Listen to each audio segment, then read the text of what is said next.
sou o Alfa e Ômega, diz o Senhor Deus, aquele que era e que há de vir, o Todo-Poderoso. João capítulo 15, do versículo 12 ao 17, e o título que nós damos para todo esse texto aí é, repita, Mandamento do Amor. Dentre todas as coisas importantes que Jesus fala para nós nesse capítulo, ele vai relembrar o principal mandamento que ele trouxe, o mandamento do amor. Esse trecho aí está dividido da seguinte maneira, né? O versículo 12 lá em cima e o versículo 17 é como um abrir e fechar de parênteses nesse texto, abrindo lá com esse mandamento do amor. Meu mandamento é, diga, vos ameis. E no versículo 17 vai encerrar com o mesmo mandamento. Meu mandamento, diga, vos ameis. Aleluia. Jesus mandou que nós nos amemos, tá? Então vamos nos amar, viu, irmãos? Viu? No meio desse texto todo, tá? No meio desse texto, Jesus vai trabalhar aqui uma coisa muito importante, que pode ser definida como o propósito de Jesus. Por isso o título ali, meu propósito, né? E para a realização do propósito é que ele diz para nós, repita, vos escolhi. Ok? Esse propósito de Jesus para o qual ele nos escolheu é o que ele vai desvendar aqui para nós no João capítulo 15, versículos de 13 a 16. Só que nós vamos entrar aí no versículo 13 só no sábado, tá? Sábado vamos entrar nesse versículo 13 aí, neste propósito de Jesus para nós. Hoje nós vamos ficar lá com o versículo 12, tá? O versículo 12, onde Jesus vai recordar para nós o seu mandamento. Então diga, meu mandamento. O versículo está aí então na parede para todos nós. Jesus declara, o meu mandamento é este, que vos ameis uns aos outros, assim como eu vos amei. Repita.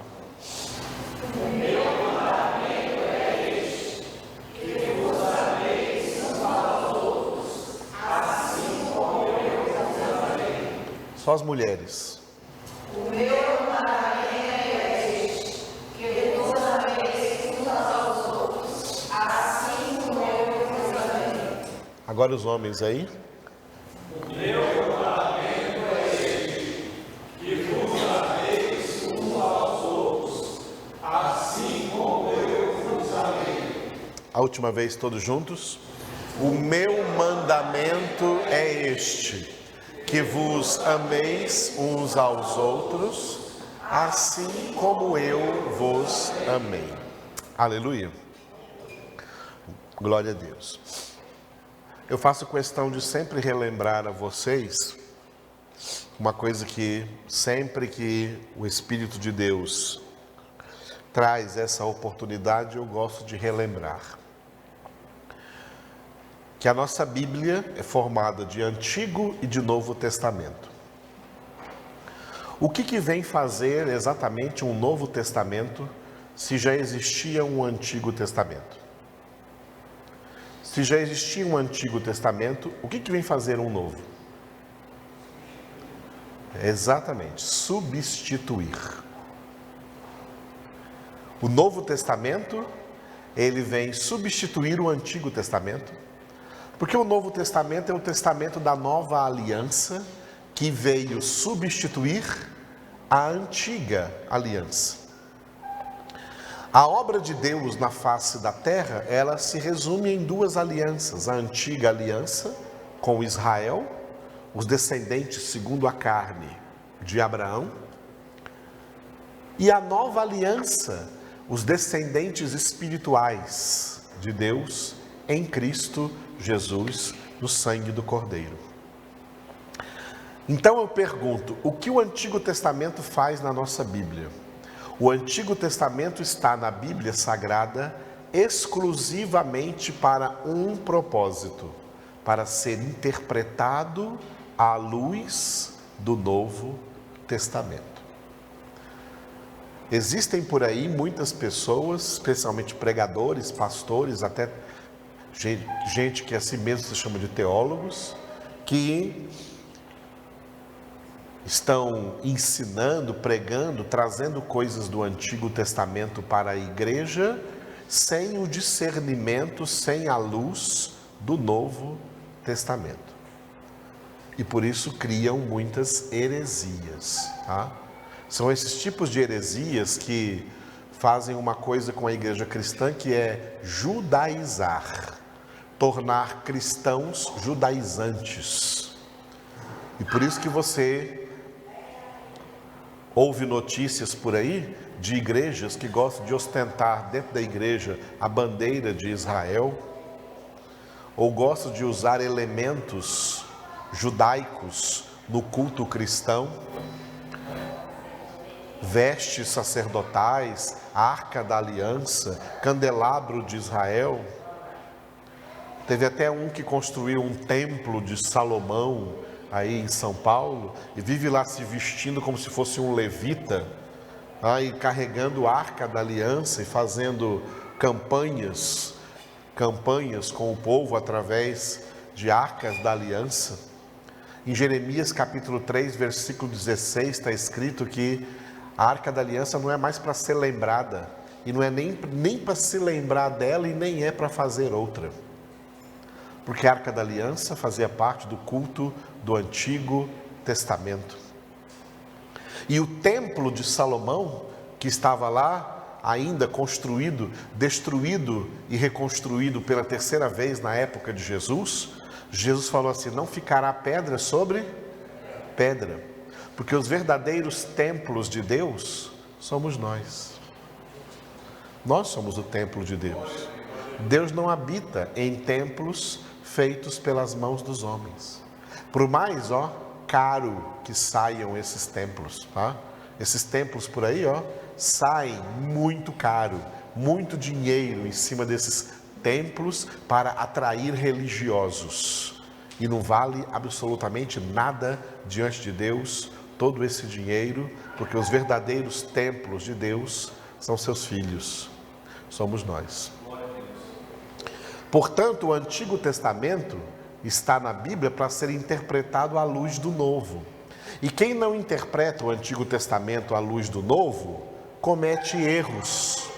Erros que passam a formar doutrinas erradas.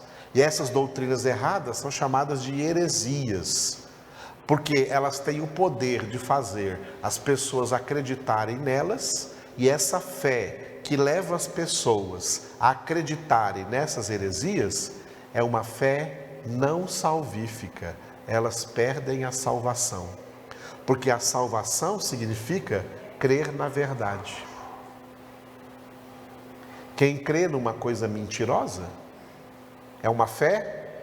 É uma fé, mas é uma fé também mentirosa.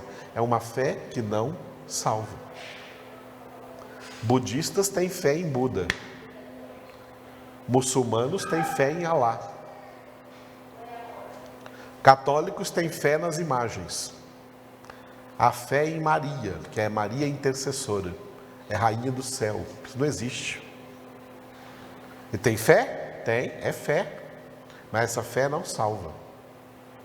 Crer em coisas que não são a verdade, não tem salvação nessa fé.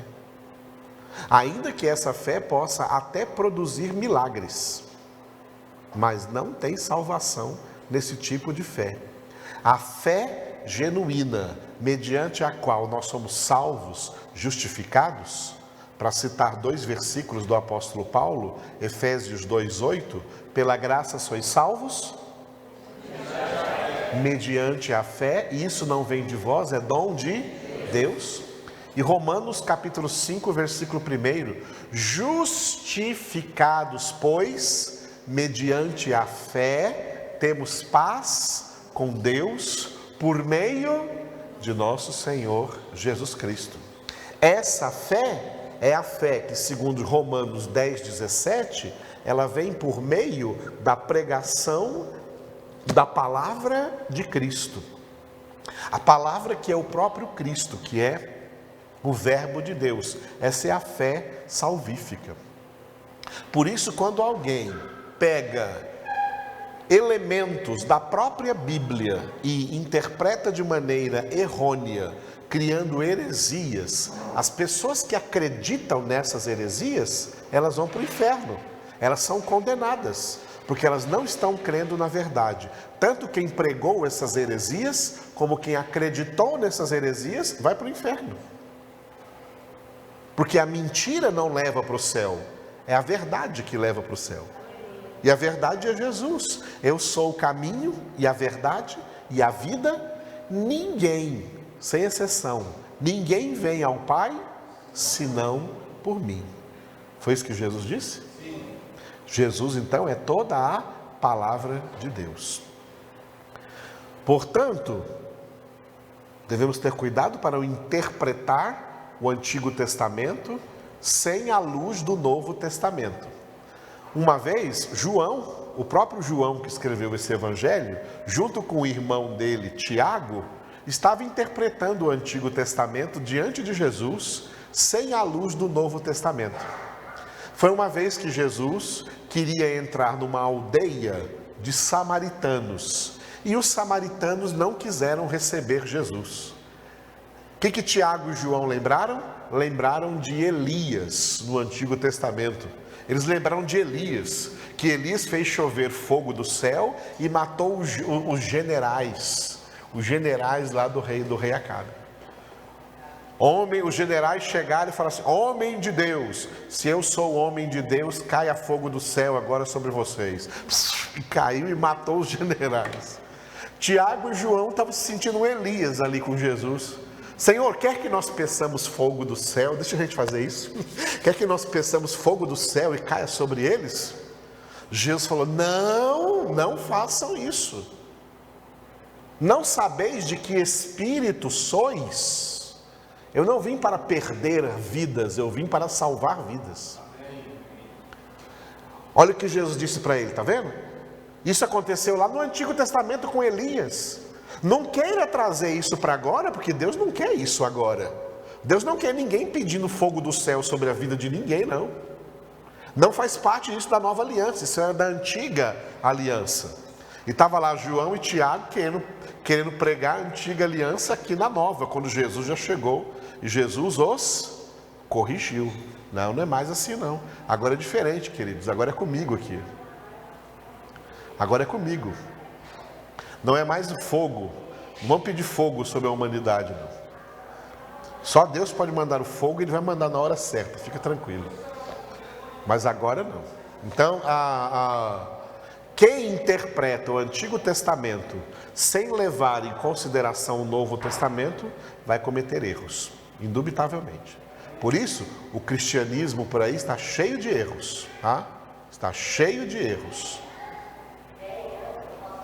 Tanto no catolicismo, que se chama um tipo de cristianismo, como no protestantismo também, que abandonando aquilo que Martinho Lutero colocou na Reforma Protestante, que sola a Escritura, ou seja, tudo que nós precisamos entender está na Palavra de Deus, mas a Palavra de Deus precisa ser corretamente interpretada. Se fugir disso aí, fugiu da própria palavra. Aí se torna anátema, se torna um novo evangelho, se torna uma nova doutrina diferente da doutrina de Cristo Jesus. Jesus é o padrão e Paulo escreveu para Timóteo falando, mantém o padrão das Sagradas Escrituras. E não era Paulo falando a Timóteo, Jesus falando para nós, mantenha o padrão das Sagradas Escrituras. Aleluia. O Antigo Testamento está na Bíblia para ser interpretado à luz do Novo. À medida que nós aprendemos a interpretar o Antigo Testamento à luz do Novo, porque o Novo é mais importante que o Antigo, nós vamos descobrir 3 tipos de materiais no Antigo Testamento. Materiais exclusivos, aquilo que era exclusivo do Antigo Testamento e que não vale mais no Novo Testamento. Circuncisão era do Antigo Testamento, não vale mais no Novo Testamento. No Novo Testamento não existe circuncisão, porque isso era do Antigo. Então não adianta pegar coisas do Antigo, que eram exclusivas do Antigo, e trazer para o Novo Testamento, e trazer para a igreja, que isso dá em heresia. E heresia leva à apostasia, e a apostasia leva à condenação. Mas além de material exclusivo, no Antigo Testamento tem material permanente. Material permanente é o que valia no Antigo Testamento e que nós temos que identificar, porque ainda está valendo no Novo Testamento, não foi cancelado. Coisas que não foram canceladas, coisas que permanecem para nós no Novo Testamento. Uma delas é o principal dos mandamentos, que aparece em Deuteronômio, capítulo 6. Amarás o Senhor teu Deus de todo o teu coração, de toda a tua alma, de todas as tuas forças, tá? E isso mudou no Novo Testamento?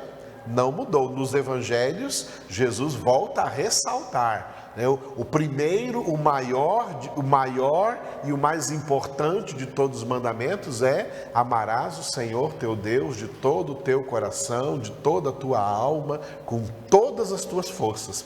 Esse mandamento valia na antiga aliança e continua valendo na nova aliança. Valia no Antigo Testamento e continua valendo para nós no Novo Testamento. Amar a Deus de todo o coração, acima de todas as coisas, acima de todas as pessoas. Nós temos que amar a Deus mais do que amamos a nós mesmos e mais do que amamos nossos entes queridos. Se você amar um ente querido mais do que a Deus, você já não é mais uma pessoa de Deus. Tá? Quem amar seu pai ou sua mãe mais do que a mim não é digno de mim. Jesus não disse isso? Quem amar seus filhos, sua filha mais do que a mim não é digno de mim. É amar a Deus acima de todas as pessoas e de todas as coisas. Então, isso aqui é um material permanente, que valia no Antigo Testamento e permanece no Novo Testamento. Então, no Novo Testamento tem material exclusivo, que era só do Antigo Testamento, não vale mais no Novo. Tem material permanente, que valia no Antigo e vale no Novo. E tem o material modificado, que existia no Antigo Testamento de um jeito e para o Novo foi modificado. Continua existindo no Novo, é um tipo de material permanente, mas ele foi modificado para o Novo Testamento. Uma dessas coisas é o amor ao próximo. Olha, o amor a Deus não mudou nada, continua do mesmo jeito. Amarás o Senhor teu Deus de todo o teu coração, de toda a tua alma, com todas as tuas forças. Mas no Antigo Testamento, o amor ao próximo era: amarás o teu próximo como a ti mesmo.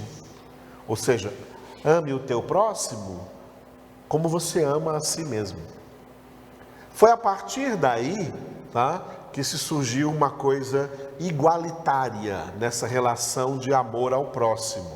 Então, se eu tenho que amar o próximo como eu amo a mim mesmo, se o meu próximo me der um tapa na cara, então eu também posso dar um na cara dele. E foi daí que surgiu aquilo que nós conhecemos como olho por olho, dente por dente, mão por mão, pé por pé, ferida por ferida, contusão por contusão. Isso era igualitário. Então, o que o próximo fazia para você, você também fazia para ele, porque você ama o seu próximo como a si mesmo. Jesus modificou esse mandamento. É para continuar amando o próximo, é um material permanente. É para continuar amando o próximo. Mas agora Jesus modificou, e nós já lemos isso em João, já pregamos sobre isso aqui, em João capítulo 13, vamos voltar um pouco aí. João capítulo 13, versículo 34.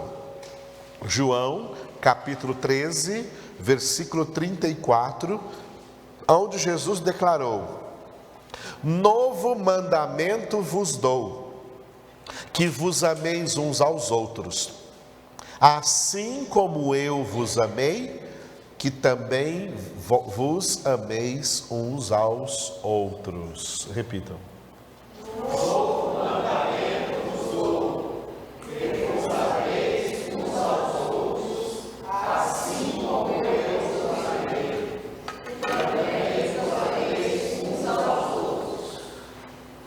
Jesus começa esse versículo dizendo o quê? Repita aí. Novo mandamento vos dou. Por que é novo? Porque ele vem substituir o velho. O velho mandamento era: amarás o teu próximo como a ti mesmo. Agora Jesus deu um novo.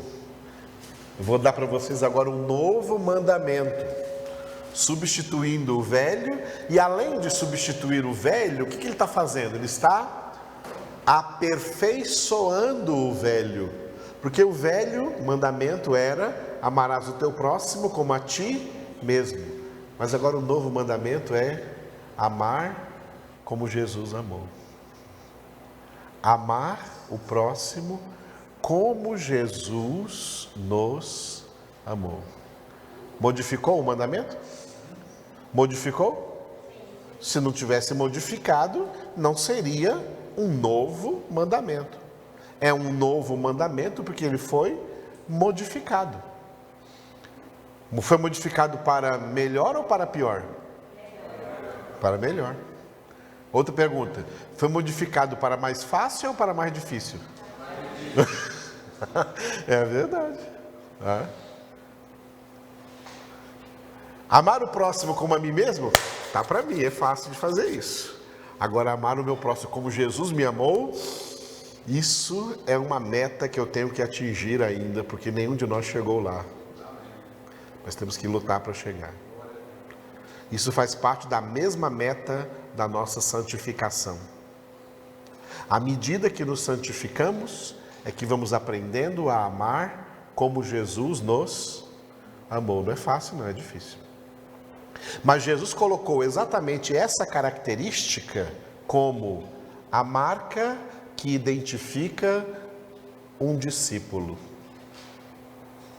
Veja o versículo 35 aí, João 13:35.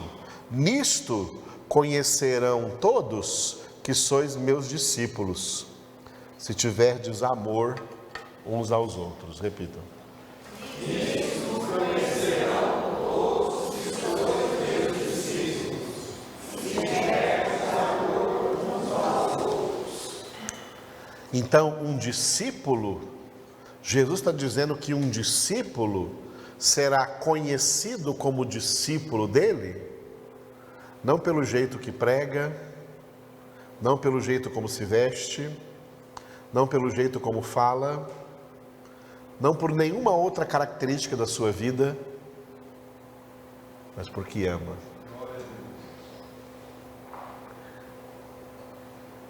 Repita essa frase aí, ó.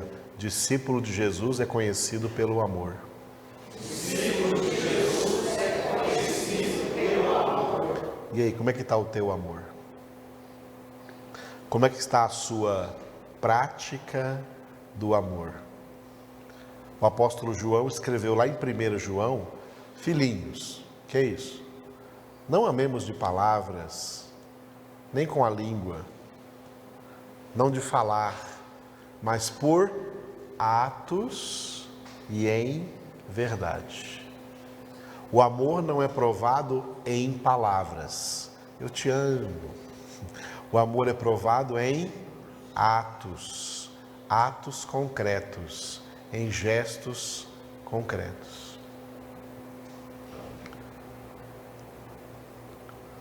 Tudo que nós fazemos deve ser com amor e por amor. Por amor a Deus e por amor ao próximo. Por amor a Deus e por amor ao próximo, nós oramos. A nossa oração, a nossa vida de oração, deve ter essa motivação. Eu oro porque eu amo a Deus e porque eu amo o próximo. A meditação na palavra, como está no Salmo número 1, meditar na palavra de dia e de noite, tem que ser um ato realizado porque eu amo a Deus e porque eu amo o próximo. Eu medito na palavra, eu tenho prazer na palavra de Deus e nela eu medito de dia e de noite porque eu amo a Deus e porque eu amo o próximo, e quando eu estiver com o meu próximo eu quero trazer para ele uma boa palavra, como disse o profeta Isaías no capítulo 50, versículo 4 de Isaías, para levar boa palavra ao cansado, fazer isso não para aparecer para ele, mas porque eu o amo. É a maior prova de amor que eu posso ter para com alguém e levar para ele a palavra de Deus. É até mais do que levar qualquer outra coisa, qualquer outro bem material, é levar o bem mais precioso, que é o bem espiritual. O que me motiva a vir congregar é que eu amo a Deus e amo o meu próximo. É por isso que eu venho congregar, porque Deus me diz na palavra para não deixar de congregar. E na congregação eu encontro irmãos, que eu posso orar com eles, orar por eles, que eu posso abraçá-los, que eu posso conversar com eles. Como estou conversando agora com vocês. É uma conversa mesmo. A palavra grega que o pessoal chama aí de homilética, né? Tem até no seminário, tem curso de homilética, que eles pensam que é aprender a pregar. A palavra grega homiléo significa conversar. Tá? Conversar, falar acerca da palavra de Deus com os irmãos. Fazemos isso porque amamos a Deus e porque amamos os irmãos. Se trazemos dízimos e ofertas, fazemos isso porque amamos a Deus e porque amamos os irmãos. É ato de amor. Tudo o que fazemos na vida tem que ser ato de amor, porque se você fizer alguma coisa na vida sem amor, essa coisa não tem nenhum valor. Foi o que Paulo trabalhou, a ideia, o pensamento que Paulo trabalhou em 1 Coríntios capítulo 13. Ainda que eu tenha língua, que eu fale línguas dos homens e dos anjos, se não tiver amor, sou como bronze que soa ou como símbolo que retine. Ainda que eu conheça todos os mistérios e toda a ciência, que eu tenha o dom de profetizar, se eu não tiver amor, não sou nada. Ainda que eu distribua os meus bens entre os pobres, ou dê o meu próprio corpo para ser queimado, se eu não tiver amor, isso não é nada. Não sou nada, não estou fazendo nada. Quando Paulo escreveu a carta aos Efésios,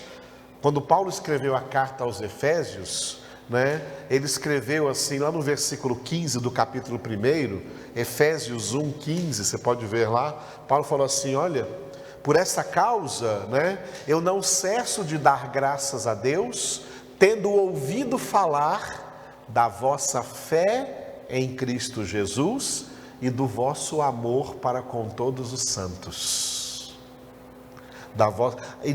Paulo louvou a Deus pelos Efésios, porque a obra da salvação que alcançou os Efésios redundou neles na cruz. A cruz tem uma haste vertical e uma haste horizontal.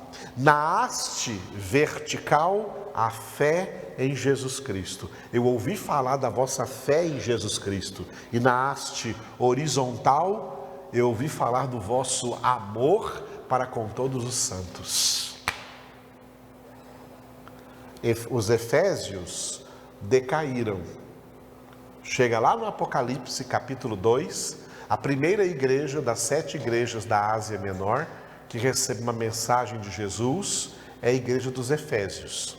E Jesus começa elogiando a igreja dos Efésios, em Apocalipse capítulo 2, elogiando os trabalhos, as obras que aquela igreja faz são boas. Porém, Jesus diz, eu tenho contra ti uma coisa, abandonaste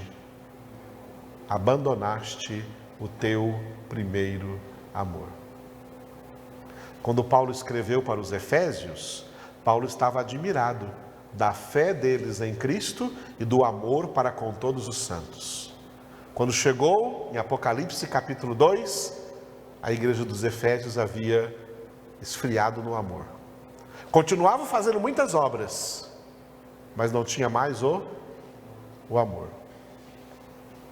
Quando Paulo disse em 1 Coríntios, capítulo 3, que o julgamento das obras, o julgamento da igreja vai ser assim, ninguém pode lançar outro fundamento, além do que foi já lançado, que é Cristo Jesus, a palavra de Deus. Agora, cada um edifica sobre esse fundamento, porém, cada um veja como edifica. Quem edificar com madeira, feno e palha, a sua obra será reprovada, porque ao passar pelo fogo ela não vai se manter. Mas quem edificou com ouro, prata e pedra preciosa, a obra dele vai passar pelo fogo, e o fogo não vai destruir essa obra, porque foi uma obra excelente. O que torna essa obra excelente? O amor. Madeira, feno e palha é tudo aquilo que você faz porque você acha que está fazendo por obrigação, ou porque você faz porque você tem algum interesse.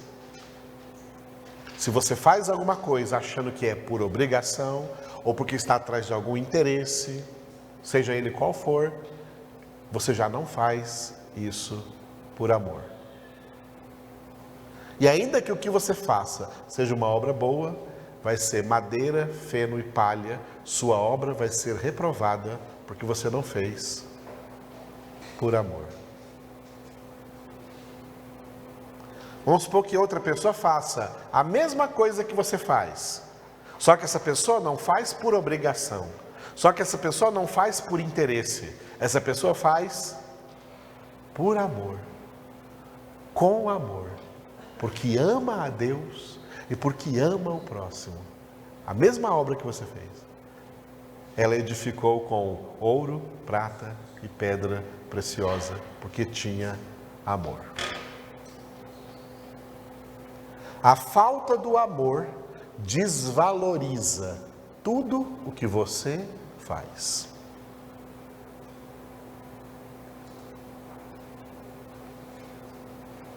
Pode fazer uma coisa excelente, se não tiver amor diante de Deus, essa coisa excelente não vale absolutamente nada. Mas se até, Jesus diz, usando o exemplo de Jesus, se até um copo com água que você der para um desses meus irmãos mais pequeninos, para descedentar a sua sede, se você fizer isso por amor, tem galardão no céu. Tem recompensa diante de Deus, porque fez isso por amor. Não fez nem por obrigação e nem por interesse. Fez por amor. Hoje em dia, quando nas últimas décadas surgiram esses cultos de sacrifícios, surgiram levando as pessoas a realizarem essas campanhas sacrificiais, todas motivadas em quê? Em interesse. Interesse de prosperar, interesse de enriquecer, interesse de receber de Deus alguma coisa. Nunca o amor. O amor não está nisso. O amor não está nisso. Quem ama, Quem ama se oferece completamente a Deus sem interesse. Jesus disse que o amor significa dar sem esperar nada em troca. 1 Coríntios 13 está escrito: o amor não busca os seus próprios interesses. Não é isso que está escrito? O amor não busca seus próprios interesses. O amor não é egoísta, egocêntrico. O amor é altruísta. Ele nos motiva a fazer alguma coisa, não por causa de nós, mas por causa de Deus e por causa do próximo. Por causa de Deus e por causa do próximo. Porque amamos a Deus e porque amamos o próximo. É por isso que Paulo, quando terminou lá 1 Coríntios 12, onde falou de dons espirituais, ele termina o capítulo 12, para passar para o capítulo 13, ele diz: agora eu vou mostrar para vocês, quer buscar dom? Busca, mas agora eu vou mostrar para vocês qual é o caminho sobremodo excelente. É o amor. Porque todos esses dons que ele falou no capítulo 12, existem, mas sem amor eles perdem o seu valor diante de Deus. É por isso que vai ter muita gente que vai dizer para Jesus naquele dia do julgamento final, do juízo final, aquilo que Jesus escreveu em Mateus capítulo 7. Muitos me dirão naquele dia: Senhor, Senhor, em teu nome profetizamos, em teu nome expulsamos demônios, em teu nome fizemos muitos milagres. Só nesse versículo citou o quê? Citou 2 dons, o dom da profecia e o dom de milagres. Pessoas que foram usadas por Deus no dom de profecia, no dom de milagres. E Jesus disse: e eu lhes direi explicitamente: apartai-vos de mim, obreiros da iniquidade, porque eu nunca vos conheci. Porque as pessoas fizeram tudo isso, mas para quê? Usaram o nome de Jesus, em teu nome fizemos isso, em teu nome profetizamos, em teu nome fizemos muitos milagres. Usaram o nome de Jesus. Então elas tinham fé em Jesus? Sim ou não? Sim, tinham fé em Jesus. Conheciam Jesus? Conheciam. Mas por que Jesus não as conheceu? Porque o que estava motivando elas a fazer tudo isso não era o amor a Deus e ao próximo, eram interesses. Seja lá quais forem esses interesses, tá? Interesse de enriquecer, interesse de fazer um nome para si próprio. Uma das coisas que Deus abomina é homens querendo fazer um nome para si próprios. Foi por isso que Deus desceu a Santíssima Trindade, o Pai, o Filho e o Espírito Santo, para ver a torre que os homens estavam fazendo, lá em Gênesis capítulo 11, que era a famosa Torre de Babel, porque a motivação daqueles homens não era amor, a motivação daqueles homens não era nem amor a Deus e nem amor ao próximo. A motivação daqueles homens era a seguinte: vamos fazer uma torre cujo topo atinja lá o céu, bem grande, e tornemos célebre o nosso nome. Tornemos o nosso nome celebrado. Eles queriam fazer aquilo para se engrandecerem, porque o homem foi contaminado pelo pecado, pela síndrome de Lúcifer, que sendo um anjo, quis ser maior do que o anjo, quis se engrandecer e quis sentar-se no trono de Deus. A mesma coisa agora são os homens. Os homens foram contaminados por essa mesma síndrome. Por isso não fazem nada nem por amor a Deus, nem por amor ao próximo. Tudo que fazem é por amor a si próprios, pensando em seus interesses. O que eu vou ganhar com isso? Não é o que fala por aí? Não é o que fala por aí? O que eu vou ganhar com isso? Esse ano é ano de eleição. Por que no Brasil nós estamos vendo aí ano após ano, a cada 2 anos tem eleições, a cada 2 anos, e os candidatos que se apresentam, fica bem na cara qual que é o interesse deles? Qual é o interesse deles, irmãos? O interesse deles é ajudar a sociedade, é ajudar o país, é ajudar o estado, é ajudar a cidade. Fica na cara que o interesse deles é se enriquecer, é ganhar dinheiro, é ter acesso ao tesouro nacional. Ao tesouro nacional que vem do suor dos homens justos, das mulheres justas, de pessoas que estão trabalhando com honestidade para tentar sobreviver com dificuldades. Mas eles não são poupados. O leão está aí, né? Não é o leão da tribo de Judá, não. É o leão do imposto de renda. O do imposto de renda está aí como um leão rugindo, né? E se você não pagar 1 centavo do que você tem que pagar, você cai na malha fina. Tá? E aí, tudo que você dá de impostos, corruptos, políticos corruptos, tomam para si próprios, para se enriquecer. Não é para ajudar o país. O país está aí, a gente vê nos noticiários, a gente cansa de ver nos noticiários, né? Hospitais sem medicação, sem leitos, sem decência, sem assistência, pessoas na pobreza, sem acesso à saúde, sem acesso à boa educação. Por quê? Homens estão tomando o dinheiro que com sacrifício chega para lá. Ser político no Brasil se tornou uma profissão muito rentável e é por isso que eles querem ser políticos. O único que teve coragem de dizer isso foi o Tiririca. A primeira vez que ele candidatou, ele falou assim: não, eu quero ser deputado, porque eu quero ficar rico. Aí todo mundo apoiou ele e voltou ele, ganhou 2 vezes.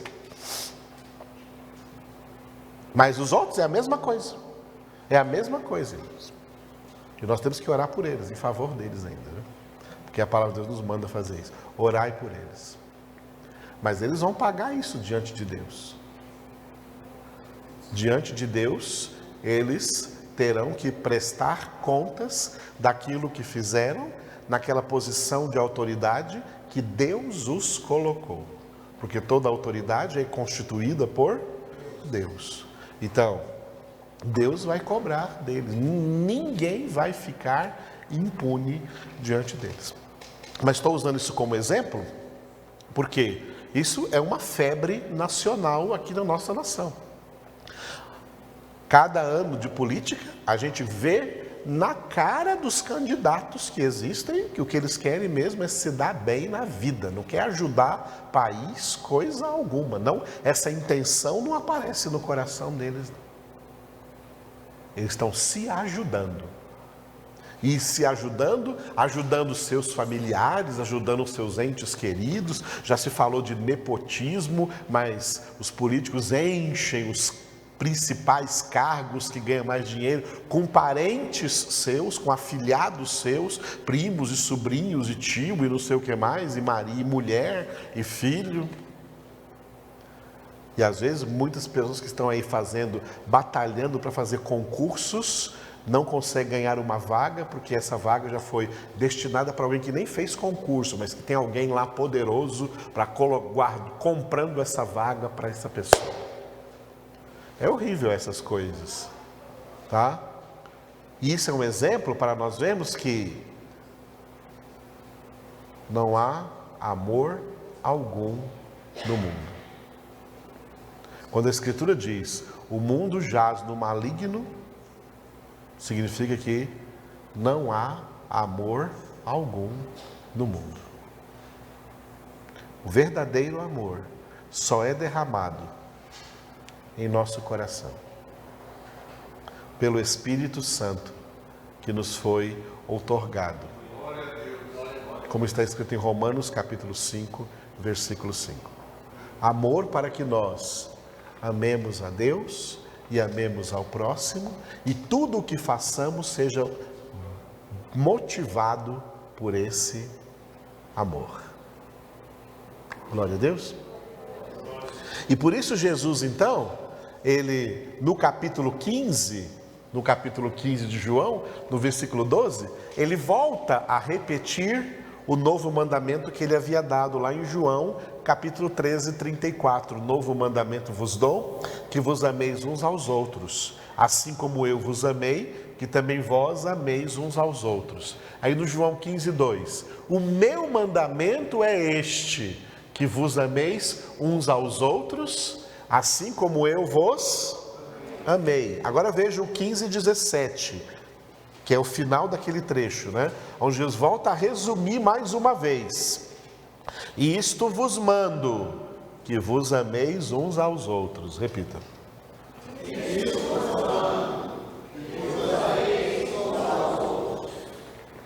Aleluia.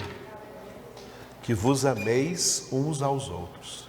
Esse é o mandamento de Jesus. Que vos ameis uns aos outros, não mais como a si próprio, mas assim como eu vos amei. Qual o resultado do amor de Jesus para conosco? A nossa salvação. A nossa salvação, amados. Algo, né, completamente impossível aos olhos dos homens. Jesus nos amou de tal maneira, né, que deu sua vida por nós. Por isso ele vai trabalhar a questão do amor aí depois, dentro aí do João capítulo 15, né? Ele vai trabalhar essa questão aí do amor, dizendo que ninguém tem maior amor do que aquele que dá a sua vida pelos seus amigos. Jesus provou ser o nosso amigo. E ele disse: vós sois meus amigos se fazeis o que eu vos e o que eu vos mando, que vos ameis uns aos outros. Alguém poderia pensar assim, porque hoje as pessoas têm essa, vamos chamar isso de dificuldade, ou vamos chamar isso de limitação.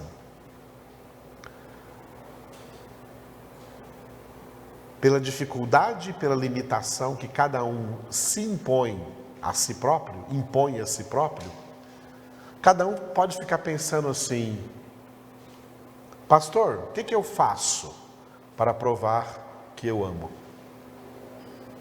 Errado. Não é o pastor que vai dizer isso para você.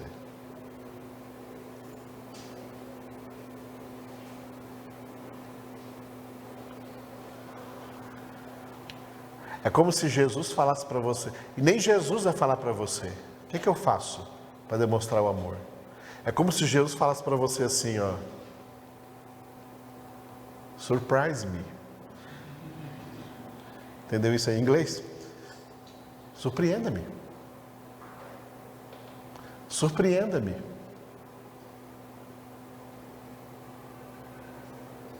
Jesus entrou um dia, nós lemos isso nos evangelhos, Jesus entrou um dia na casa de um religioso chamado Simão. Não era apóstolo nem discípulo de Jesus, não. Ele era um judeu, tá? Jesus entrou na casa dele porque esse homem convidou Jesus, tá? Convidou Jesus para jantar na casa dele. E Jesus foi lá para pregar o evangelho, né? Jesus foi lá para pregar o evangelho.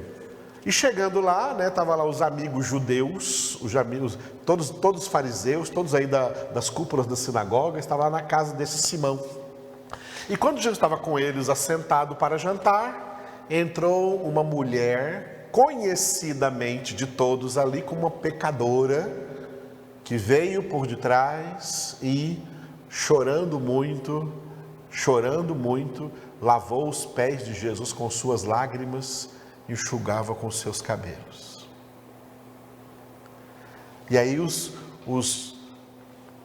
homens reunidos ali, os fariseus, começaram a murmurar: esse homem não é um homem de Deus não, porque se ele fosse um homem de Deus, ele ia saber que essa mulher que está tocando nele aí, beijando os pés dele aí, é uma pecadora, é uma prostituta. Aí Jesus falou: Simão, você me convidou para vir na sua casa, mas você não seguiu os protocolos costumeiros aqui da nossa própria nação de Israel. Você não trouxe água para lavar os meus pés. Mas essa mulher está lavando os meus pés com as lágrimas dela. Você não ungiu a minha cabeça com óleo. Você não me deu o beijo da paz, porque isso era uma saudação normal em Israel, que o homem, mesmo sendo homem, dava um beijo no outro.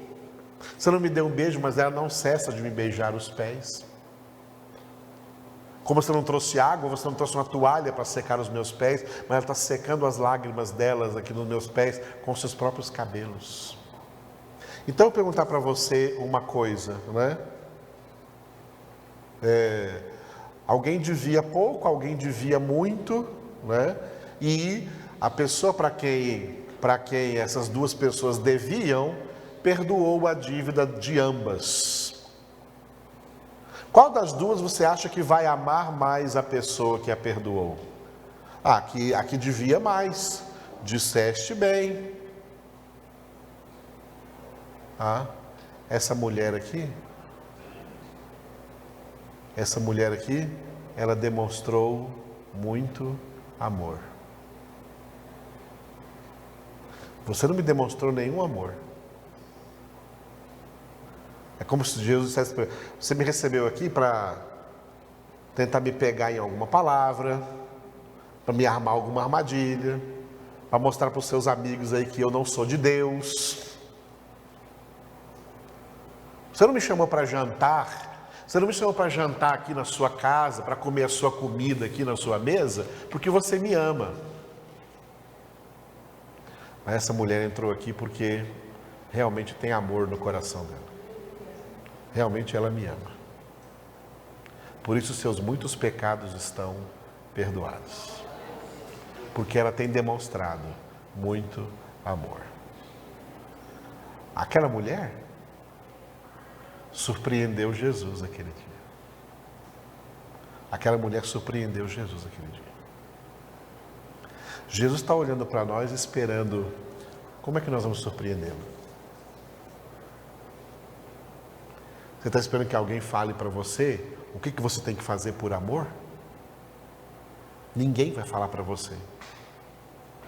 Tem que nascer de você. Tem que nascer de você. O que você vai fazer por amor, tem que nascer de você. O amor, Deus te dá. O amor, Deus te dá de graça. O amor Deus te dá como resultado da sua graça, da graça salvadora. O amor é derramado em nossos corações pelo Espírito Santo.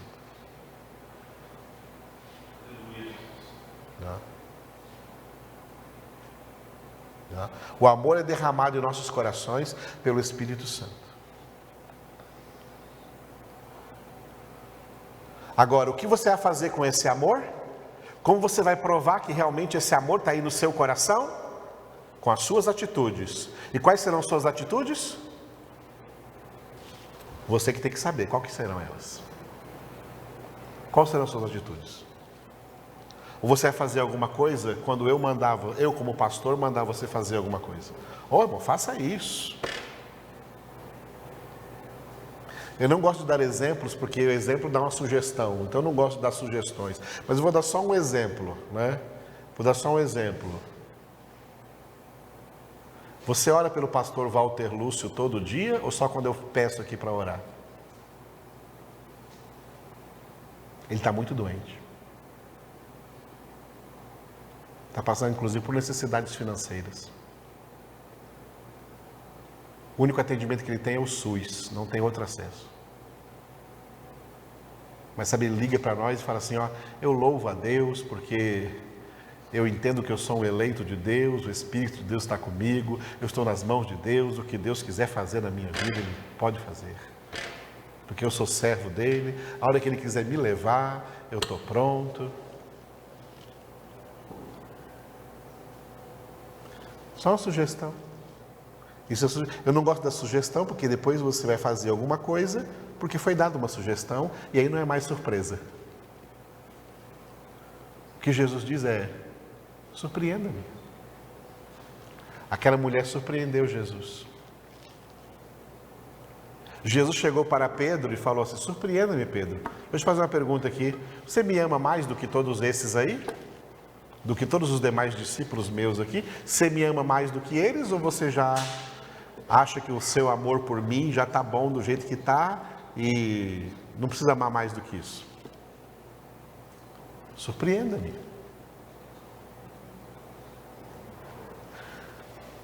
Na história do povo de Deus, muita gente.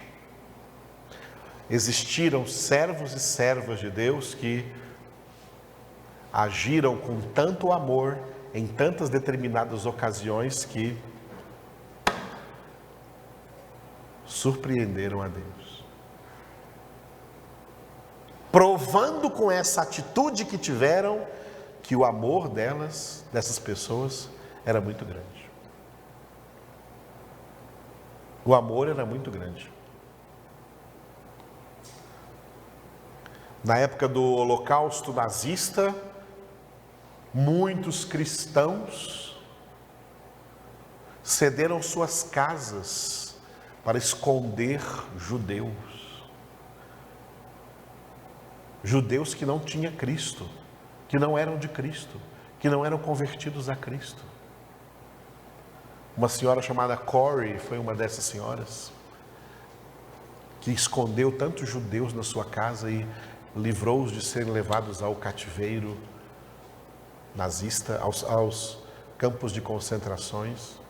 Essas pessoas surpreenderam Deus porque fizeram isso apenas por amor.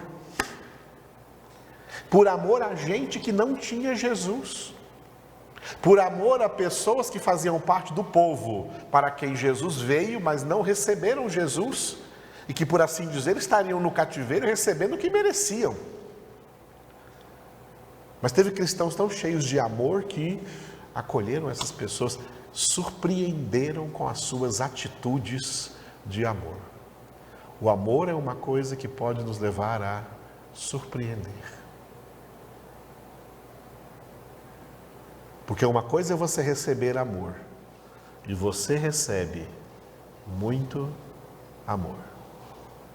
Porque Deus nos dá muito amor. Agora a pergunta é, como você vai demonstrá-lo? Como você demonstra? Como tem demonstrado e como vai demonstrar daqui para frente? Que realmente você está assim, cheio desse amor. Tem recebido mesmo esse amor. Cântico dos Cânticos diz que o amor é mais forte do que a morte. Paulo disse em 1 Coríntios 15, o último inimigo a ser vencido é a morte. Mas lá no Antigo Testamento Deus já nos deu que o amor é mais forte do que a morte. Paulo diz em 2 Coríntios 10, as armas da nossa milícia não são carnais, elas são poderosas em Deus. Uma dessas armas poderosas é o amor. O amor que nos leva até obedecer o que Jesus disse.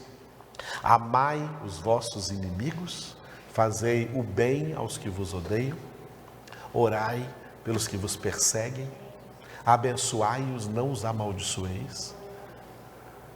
Amados, nós somos as pessoas na face da terra, nós que somos de Deus, nós que somos filhos de Deus, nós que somos alcançados pela graça, nós que temos o Espírito de Deus produzindo dentro de nós o seu fruto com as suas 9 características, e a principal delas é o amor. Nós somos as pessoas na face da terra que mais podemos surpreender a Deus, demonstrando fora de nós o amor que Ele derrama dentro de nós.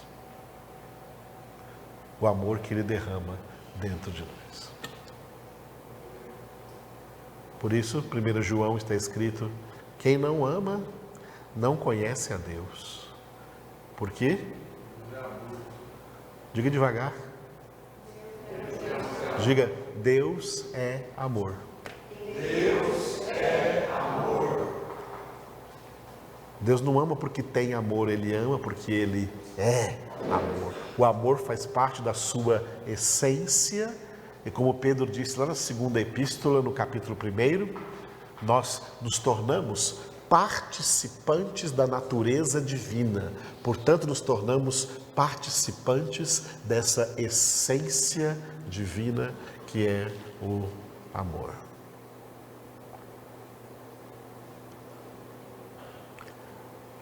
Tudo o que fazemos, façamos com amor, amém? Façamos com amor? Agora, além de tudo o que fazemos,